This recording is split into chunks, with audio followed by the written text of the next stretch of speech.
Today on WBLN News, 9th grade honors classes learn about archetypes, the 6th graders get a tour of the library, and check out what Jack de Goytisolo has for us in this week's Entertainment Spotlight. All this and more coming up right now.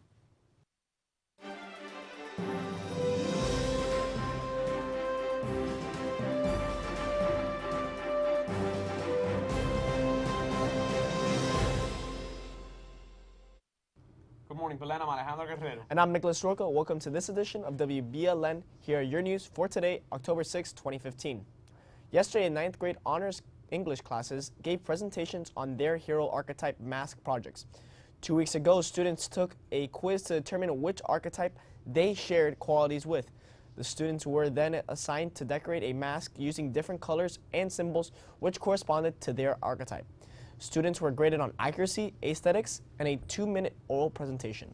This project was to create a mask based on the archetype you got from a sheet that they gave us. And what you learned is how an archetype is and what type of people in a story are a certain type of archetype. When was the last time you went into the library for some help? Well, this past week, the 6th grade class have been touring the library, learning about different collections and resources that a library can provide to them. The 6th graders were shown all the reference books, the Cuban collection, and even told why the class banners are hung there. The library staff also showed them how to print and even check out books. I like the tour because I like the show of the 1960 Cuban books because I am Cuban and I found those books very interesting. October's Respect Life Month. The Respect Life Club are selling baby footprint lapel pins for $5. For more information, contact Ms. Susie Corzo. Community service opportunity, the Parish of Holy Rosary, St. Richard, needs volunteers for their International Food and Art Festival on November 7th, 2015. They especially need juniors and seniors to help out with the parking situation. But they also need help in many other areas. They are located at 7500 Southwest 152nd Street. Please contact Jerry Shute at 305-253-9681 to schedule your shift. The College Counseling Office will hold college admissions. All you need to know tonight at 7:30 p.m. in the Roca Theater. Students in grades 9th through 11th and their parents are encouraged to attend. Attention all high school students, if you are interested in helping out at the college fair on October 18th from 9:45 to 12:45, please see Ms. Pearson no later than Monday, October 12th. Service hours will be earned. The annual Feria de la Hispanidad will be held on Friday, October 9th at 7 p.m. in the Garrido Family Plaza. The fall play entitled Thespians 101 will have 3 performances Thursday, October 15th and Friday, October 16th at 7:30 p.m. and Sunday, October 18th at 3 p.m. The tickets are $10. In local news, a group of elderly citizens camped out Monday night at St. Dominic Catholic Church in Miami in hopes for affordable housing. 200 applications will be accepted for the new complex coming to Northwest Miami. The apartment building is for citizens 62 years of age plus or with disabilities. Housing is through the Catholic Archdiocese. The Archdiocese said they will be selecting tenants on a lottery basis, not first come, first serve. Many slept in their cars not knowing what the process would be. Nevertheless, some people in line couldn't take the wait. A few needed an ambulance, and a car in the parking lot hit an elderly woman. The application process can take months until some can gain approval. Applications are being accepted until today. In national news, South Carolina Governor Nikki Haley is urging her residents to remain cautious and vigilant over the next 24 to 36 hours, after massive flooding in her state continues to cause major problems. A number of dams have been breached, which could lead to a new round of flooding in other parts of the state. The skies have cleared, but the dangers from rising waters remain very real in South Carolina. At least 9 dams have breached or failed since the record rainfall began over the weekend. Mandatory evacuations are in effect for some of the hardest hit areas, and it could get worse. So far, 14 people have died due to the storm system from both drownings and traffic accidents. More evacuations are likely as floodwaters rise in certain areas. The mayor of Columbia says keeping people safe is the primary focus. Moving forward, quality of life will be a challenge for many residents, some who will have to rebuild everything they've lost. Meteorologists say some rivers might not crest for another 2 weeks. Early estimates put the damage from the storms in the billions of dollars. In a press conference yesterday, the NATO Secretary General addressed the latest developments in Syria and Afghanistan before taking questions from journalists. Secretary Stoltenberg said a full investigation is underway to shed light on what happened at the Doctors Without Borders hospital. Jens Stoltenberg, NATO Secretary General, said, quote, "I'm deeply saddened by the tragic incident involving Doctors Without Borders hospital in Kunduz. My thoughts are with all those affected. A full investigation has been launched. The security situation in Afghanistan remains challenging, but the Afghan forces are rising to the challenge and we continue to support them." The international medical and the medical aid group Doctors Without Borders has accused U.S. forces of, quote, deliberately bombing its hospital in Kunduz. The U.S. says it is conducting a full investigation, but Doctors Without Borders is calling for an independent inquiry, insisting, quote, a war crime has been committed. Jason Cohn said, quote, the changing story just drives U.S. reinforces the point that it needs to be independent, an independent investigation to have any credibility. This is about respect for the laws of war and the international humanitarian law.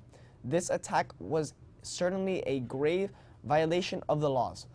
Until we are told otherwise and until we see an independent investigation, we'll presume that this was in fact a war crime.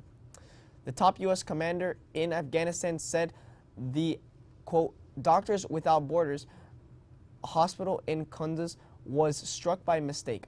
General John Campbell adding that extraordinary efforts were being made to protect civilians there.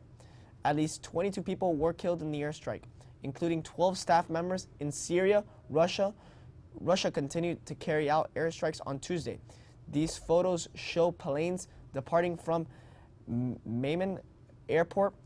The Secretary General of NATO is condemning Russia's violation of Turkish airspace near the Syrian border. The first violation took place over the weekend. Jens Stoltenberg said the incursion was unacceptable. He also said the alliance has seen a substantial buildup of Russian forces in Syria, including ground troops. Now, Alejandro, what's going on around our hallways? Thank you, Nick. Let's see who's meeting this week. The Green Club Recycling will meet Wednesday at 3 p.m. in the Science Pavilion. Future Doctors of America will meet Wednesday at 3 p.m. in room S117. Speech and Debate will meet Thursday at 3 p.m. in room F210. The chess team will meet every day this week at 3 p.m. in room F208. Robotics will meet Thursday at 3 p.m. in the engineering room. National Honor Society will meet Thursday at 3 p.m. in the Roca Theater. Aviation will meet Thursday at 3 p.m. in room F201. Rocapa will be meeting Friday at 3 p.m. in room H211. And the Model UN will be meeting Friday at 3 p.m. in room H213. The National Beta Club's initiative to help the homeless in our community is almost over. You can still help by donating travel-sized toiletries. The donations may be dropped off in the main office or with Ms. Sosa in room G202 by Friday. The Beta Club dues must be turned in by this Friday, October 9th to Ms. Sosa in G202. Now here's Jack de Goytisolo with this week's Showbiz Spotlight. Several new movies are set to hit the box office, including Pan, directed by Joe Wright and starring Hugh Jackman, The Walk, directed by Robert Zemeckis, starring Joseph Gordon-Levitt and Charlotte LeBon, and the highly anticipated Steve Jobs, directed by Danny Boyle, starring Michael Fassbender. Already in theaters generating serious acclaim include The Martian, starring Matt Damon, Sicario, directed by Denis Villeneuve, and The Intern, starring Robert De Niro and Anne Hathaway. In music, Janet Jackson released her highly anticipated album, Unbreakable. Up-and-coming rock band Waves just released their new album entitled V, and Avicii finally released his brand new album, Stories. The album has been met with mixed thoughts and feelings as the Swedish DJ sought to think outside of the box with his new LP. That's all for entertainment. Thank you, Jack. Stay tuned as we bring you weather and sports right after these messages.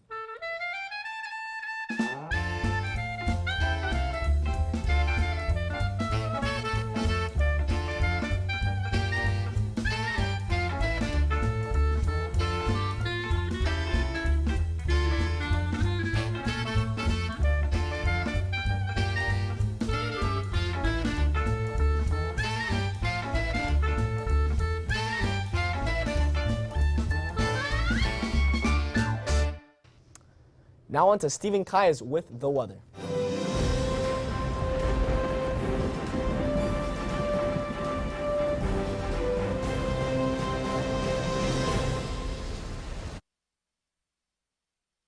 Well, good morning, guys. Today's going to be a pretty nice day, but towards the afternoon we should be seeing some more clouds, so let's go ahead and check that out. Today we should be seeing a high of 88 and a low of 73 with a relative humidity around 70%. Wind should be coming in from west to southwest at 7 miles per hour. And in the afternoon, like I said, there might be some thunderstorms. We have a 60% chance of precipitation, so just be careful out there. Let's check out what's going on the next 3 days. We should be seeing highs around the high 80s to 90 and the lows in the mid to low 70s. Thursday and Saturday we should be seeing a low % chance of rain, but on Friday we have around 50%.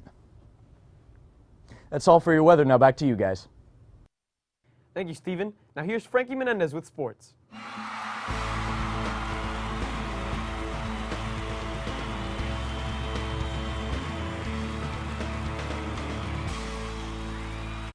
Thank you, guys.